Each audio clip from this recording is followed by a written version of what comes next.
สัญญาณบ่มีลุงเอ้ยเบิ่งมันจอดอยู่นี่ประจักเดี๋ยวจะจบ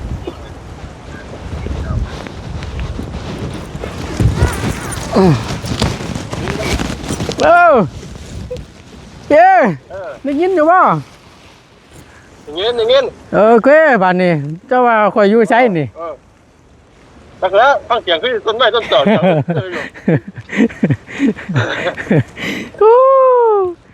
อยู่ไปยุ่มพี่เดี๋ยวนี้แม่งว่าไปนะจังแม่นลำบากลำบนก็จังเว้าอยู่ความสูงเพิ่นบ่เพิ่นพอเพิ่นบาลานซ์แล้วนะแม่ช่างเพิ่นบากแล้วบ่เซาน่ะทำไมบากแล้วฮะบากแล้วแม่ไปใช้กอไปดิเลยเปลี่ยนตีนเสาแม่นก็ว่าชีวิตว่าเขาว่าท่านแล้วเปลี่ยนตีนเสาอันเอาอ่ะเรื่องเปลี่ยนนั้นเปลี่ยนได้ยุบตูนไม่ใช่ปัญหาแต่เขาก็บากเสาก็บากไปได้นะครับเปลี่ยนตีนเสาอ่ะพอดีทั้งบ่เชียงก็โทรมาว่าคำชั้นแล้วเปลี่ยนตีนเสาก็ได้แล้วบ่ตูนบ่ยากหรอกว่าซั่นเปลี่ยนก็เปลี่ยนว่ามิแต่ว่าถ้าเจ้าอยู่พุ่นล่ะก็ประสานงานให้เด้อโดยประตูนเอาชูงให้ไล่ใจ FC เพิ่นนั่นแหละเอาตามที่เพิ่นบอกคอมเมนต์นั่นแหละ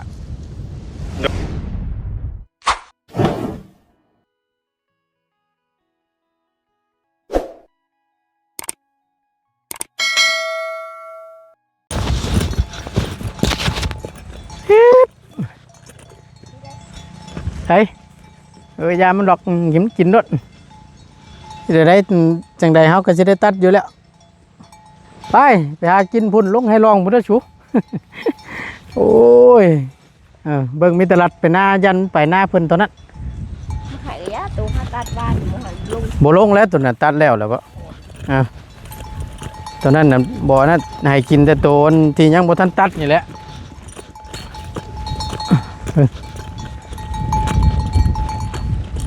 สิไปหน้ากระเจ้าเด้นพุ่นต้องไปกินอยู่พุ่นกินหญ้าไปน้ำกินข้าวไปน้ำโอ้ยระวังแขนตายด้วยชู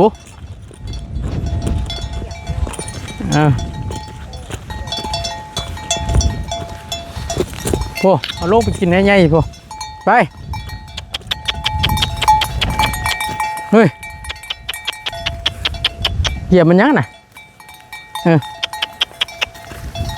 มาพี่มาไปโรดผูลุยผูตัวนี้มันอยากกินยาตัวนี้ยามันหลอกมันต้องหากินรถพุ่นละโอ้เป็นชีวว่าเขาผีบ้าบ่เฮ้ยทานเรียนทานผิดนะบ่จักกันตัดเข่าบ่จักเอางัวกินเข่าติอยู่หมุดเดียวกันด้วยพุ่นละเมื่อวานนี่ตัดแล้วเมื่อวานนี่พี่น้องเลยวันนี้ใส่อีกคิดไปคิดมาน่ะนะก็เลยว่าตัดกับตัดทิ่มมาเชื่อก็เลยว่าเอาต่างเลี้ยงงัวให้งัวกินหญ้าอิ่มนำด้วยก็แล้วกันว่าเอางัวลงไปกินพี่น้องเลยเพราะว่าจะได้ตัดอยู่ก่อมันนี่เนาะยังอีกล้นเติบอยู่เพื่อสิแล้วนี่ก็ได้ใส่ปุ๋ยไปน้ำตัดไปน้ำมาพี่ก้อนพี่น้องเลยห่อนจะเมื่อยอยู่ห่มกันจังหน่อย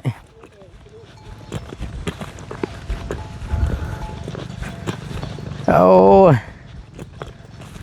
สิว่าพี่สังเด้มาได้เนาะพี่บ้าเฮ็ดหน้าบ่มาได้โอ้ก็จังใดก็จะใส่ปุ๋ยให้งามเลยเพิ่นเอางัวกินมาย่าแล้วไอ้ที่ไรซะอะไรก็สิตัดอยู่แล้วก่อมันนี่เอาให้มันกินให้มันอิ่มไปน้ำอีกกันเมื่อยนะ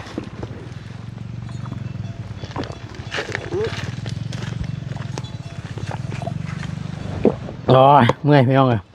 กินเปียกยังบ่ได้เอาอยู่เอาก่อนอื่นกราบทักทายสบายดี FC เบิดสุขุสุคนเด้อพี่น้องเด้อพบเจอกันเนาะบรรยากาศช่วงยามสวยๆแล้วล่ะสิเข้าเที่ยงแหละพอดีทั้งบ่ตูนกับมาพักผ่อนย่อนกายพอดีเบิ่งทางทีมงาน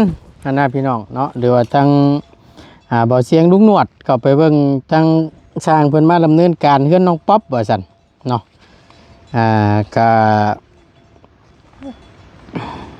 นี่แหละเบิ่งเนาะกับผู้ดีมาบ่ค่อยมีสัญญาณเลยพี่น้องเบิ่งมาเบิ่งพี่ก็ได้กับพี่น้องเพิ่นคอมเมนต์กันเข้ามาก็มีแต่เกี่ยวกับตีนเสาว่าซั่น ไปว่าก็2 บาทกว่า ว่าอันบ่ได้ตามลำรับว่าซั่นเนาะ พี่น้องว่าก็ แล้วมีแต่ว่าเอาจังซี่แหล้วพี่น้องเอ้ยบ่ตุนท่านไหนเด้อ ตอนนั้นก็จังว่าเห็นสร้างเพิ่นว่าได้อยู่ว่าซั่น เสียใจทั้ง ก็เลยบ่ได้ เงินทั้งน้องป๊อป อันนั้นพี่น้องเอ้ยก็ได้ว่าพังเบิ่งก่อนบ่ตุนสร้างมาก็จักสิว่าได้ใดพี่น้องสร้างมาบอกเพิ่นเฮ็ดก็ ดีเด้อทั้งสาง ให้เอา60 เซนผัดออกมาเพราะว่าเป็นอันนั้นห้านอันเก่าที่บ่ตูนไปสั่งนั่นแหละพี่น้องเอ้ยก็มีแต่ว่าเอาจังซี่แหละพี่น้องเอ้ย FC เพิ่นก็ให้เปลี่ยนก็เปลี่ยนบ่เท่านั้นแหละส่วนที่ตีนตัวนั้นก็ตีนเสาตัวนั้นก็เอาไว้เฮ็ดเคลื่อนขุงเคลื่อนครัวเอาก็ได้เนาะเปลี่ยนเอาเป็นโตนโบบากก็ได้พี่น้องเอ้ยเนาะเฮ็ดได้ได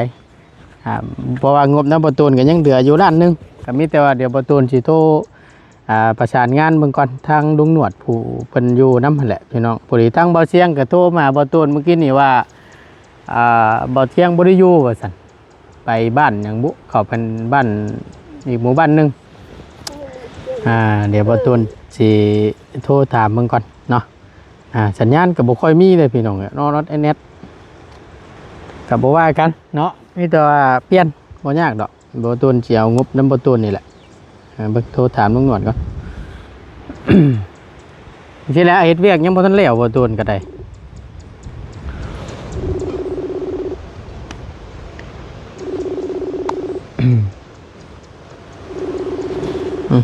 มันมีสัญญาณ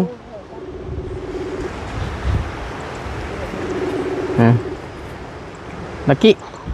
ฮัลโหลลุง ฮัลโหล เจ้าอยู่ไสนั่น ออกไปคนนั้น อยู่ไสตอนนี้ อยู่เฮือน เป็นอะไรอันว่าสร้างเพิ่นมาขึงเฮือนมาต่อเสาอันเฮือนน้องป๊อปนั่นสัญญาณกันสัญญาณบ่มีลุงเอ้ยเบิ่งมันจอดอยู่นี่ประจัก เดี๋ยวจะตก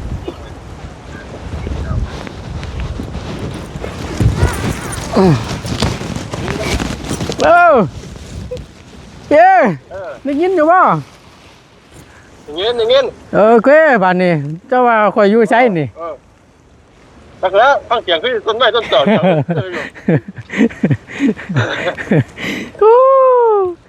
อยู่ไปยุ่มพี่เดี๋ยวนี้ แม่งว่าไปนะ จังแม่นลำบากลำบนก็จังเว้าอยู่จักกี่โต๊ะกบยุ่มย่ำไหนเดี๋ยวนี้ใช้เห็นอยู่บ่น่ะสบายดีเด้อลุงเด้อโดยสบายดีนะบางเขาหน้ากันเด้อเอาเชิญแซ่บกลับมาแต่เฮือนน้องป๊อปเมื่อกี้นี่ แจ้งอยู่บ่น่ะ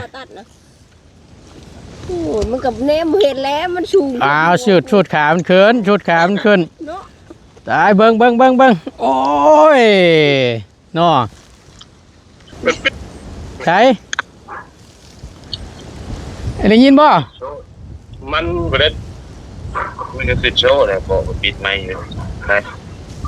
บ่ได้ปิด ได้ยินบ่โอเคบาดนี้อันว่ามาคุยงานก่อนจักหน่อยนึง ไล่มาทางเพจเอาพี่ ว่า อันว่าสร้างเพิ่นว่าแนวใดเรื่องเงินนั้นน่ะมาตรฐานความสูงเพิ่นได้อยู่บ่หรือว่าแนวใด มันตามความสูงบ่ได้บ่ตูนเลย รัดมานะครับพี่ ครับ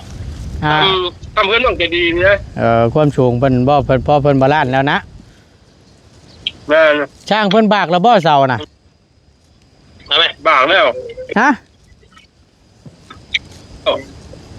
บากแล้ว แม่นไปใช้ต่อไปดิเลยเปลี่ยนตีนเสา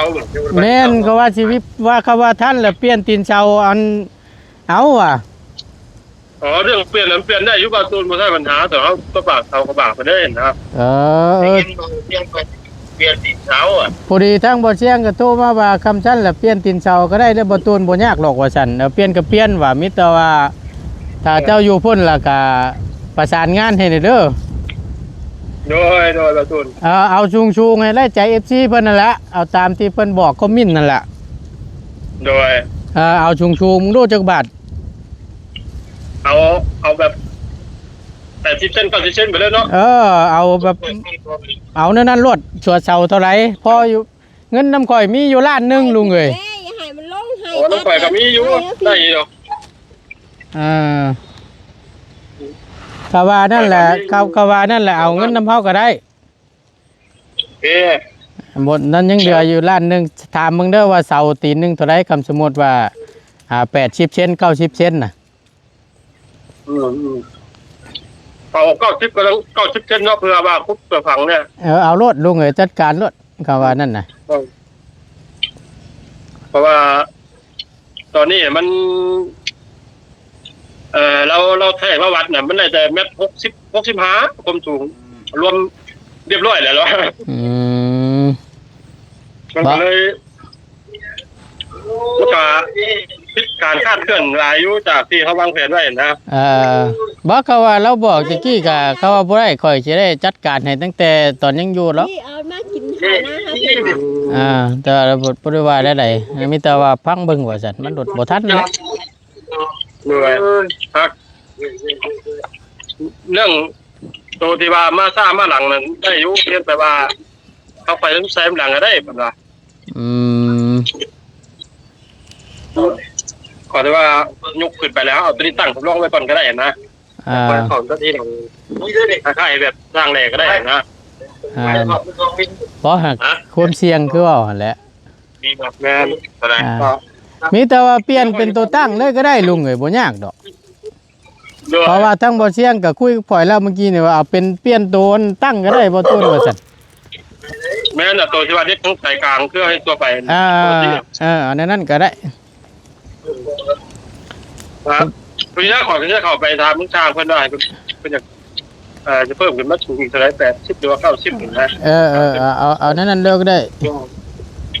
เพราะที่ได้สบายใจของเขาแน่นะให้ก็บ่ยากหรอกเคียงตีนเสาตัวนั้นก็ไว้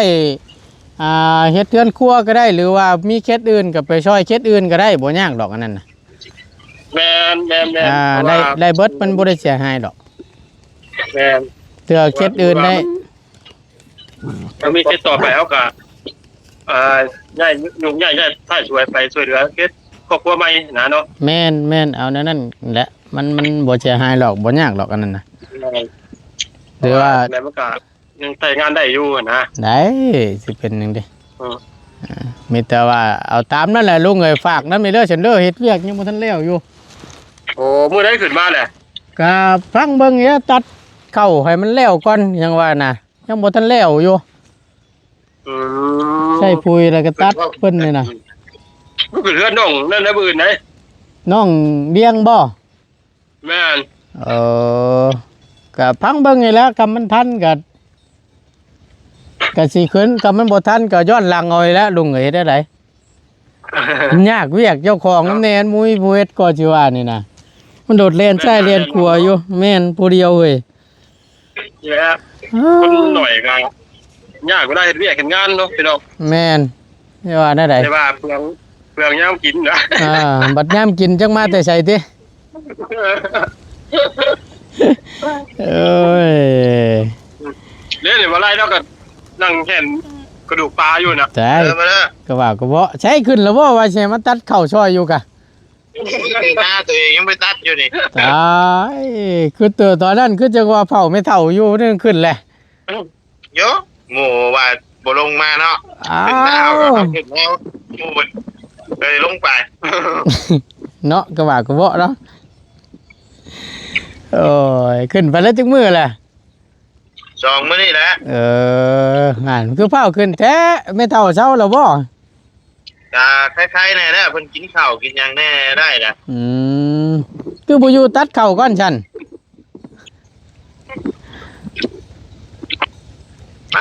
แล้วเงินยังบ่ฮอด100หลอนอยู่ เอ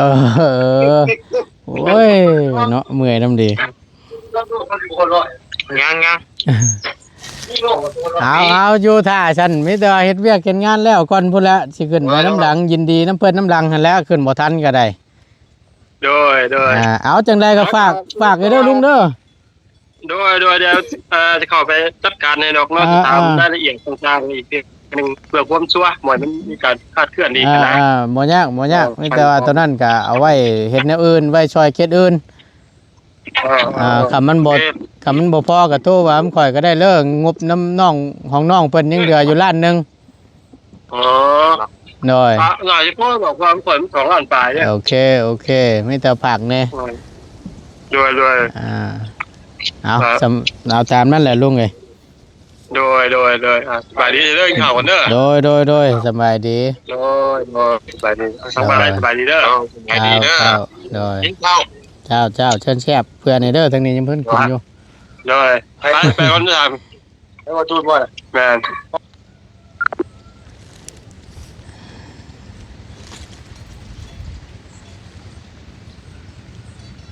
ดุมได้แล้วว่ามัน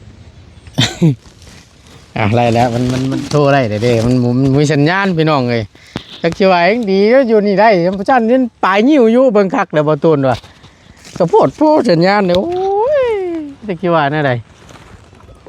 ลงได้เลยบัดนี่ ต้องขึ้นผัดง่าย ลงได้บัดนี่มันสิบ่ฮักบ่บัดนี่ โอ้ยกลัวดิเนาะขึ้นมาได้จังไดวะ งายุ่มจะมีน้องเลยนี่ลุงนี่ก็เอาอีกแล้วนี่ดันกบบ่เฮ้ยดันแล้ว เงามันเป็นอัน โอ้ย เป็นไรวัวไป มันมีสัญญาณมาโอเคไปใช้งัวมันนั่นมาเบิดแล้วบ่ มีไหนผู้หลานจะไม่ใช่ค่ะ เนาะบอกให้ไล่ลงให้ใหญ่ตัวนั่นผุนไล่ว่าพี่กัวช่วย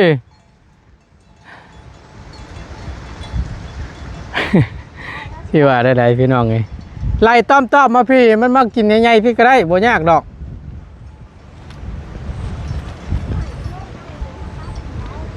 ให้ตัวเฮาตัดแล้วบ่อยมันลงเด้อ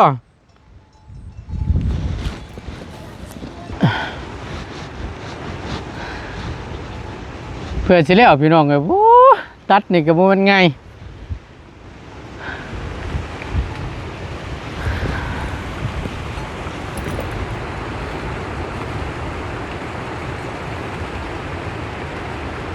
ลมพัดวีป่านนี่ฝนสิตกอยู่บ่เด้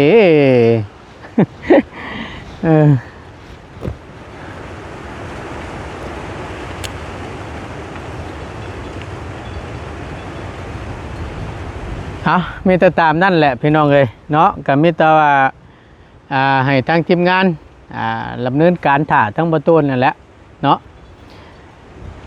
ให้เปลี่ยนเอาเท่านั้นแหละตีนเสากับบ่เสียหายหรอกพี่น้องเลยแต่ว่าเฮามีเคสอื่นเนาะแต่ว่าได้รับการช่วยเหลือบ่เฮ็ดเทือนเฮ็ดซานมันก็ใช้ได้อยู่เนาะเฮาก็มีแต่ว่าเอาไปซอยเคสอื่นหรือว่าถ้าหากว่าเพิ่นมีงบมีหยังเพิ่มเติมต่อบ่เทือนครัวบอหรือว่าเฮ็ดนู่นนี่นั่นก็แม่นเฮ็ดสามารถเฮ็ดได้พี่น้องเอ้ยเอาไปเฮ็ดได้เนาะก็บ่ว่ากันพี่น้องเอ้ยกันมีแต่ว่าเปลี่ยนใหม่เท่านั้นแหละเนาะบ่ต้นก็สั่งกระชุดแต่อยากให้ไล่ในมาตรฐานของมันแหละพี่น้องแต่ว่าสั่งแนวนึงปัดไล่แนวนึงบ่ต้นก็จักสิเฮ็ดอะไรพี่น้องเอ้ยเมื่อยแท้ขึ้นเบิ้งแล้วบ่ตูนไปสั่งเสาให้เฮือนน้องเจรีนั่นก็บ่ตูนสั่งน่ะก็ช่องเรือนข้างนี้ช่องเรือนข้างนี้เพื่อเพิ่นสิได้นั่นนะก็คือเห็นนั่นแหละอยู่ห้านบ่อนนั่นก็ได้พี่น้องเอ้ยบ่ตูนก็ความสิเว้าถ้าว่าเอาแบบบ่มีบากบ้าศอกบ้าเซานั่นลายโพดพี่น้องเอ้ยปัดทีมงานหรือว่ามูคู่ก็ว่าอยากเอาเป็นว่าบากว่าซั่นเนาะบ่ตูนก็สั่งให้มันได้อยู่ประมาณ 60เซนนั่นแหละบ่ตูนสั่งอ่ะนะแต่พัดสั่งออกมาเพราะว่าจังใดจังว่ามาได้น้อยก็เกลียจังว่าบ่ตูนกับจักคนสิเว้าพี่น้องเอ้ยเมื่อยนํเนาะแล้วก็มีแต่ว่าเปลี่ยนนั่นแหละพี่น้องเอ้ยเปลี่ยนมีแต่ว่าเอาตัวเป็นเสาตั้งเอาตัวมีเลื่อยทั้งกลางก็ได้เนาะให้มันสูงให้มันได้ตามลำรับคือว่าหั่นแหละเนาะมีแต่ให้มันอยู่ในมาตรฐานของมันว่าสั้นซะเนาะเอาจังใดกะ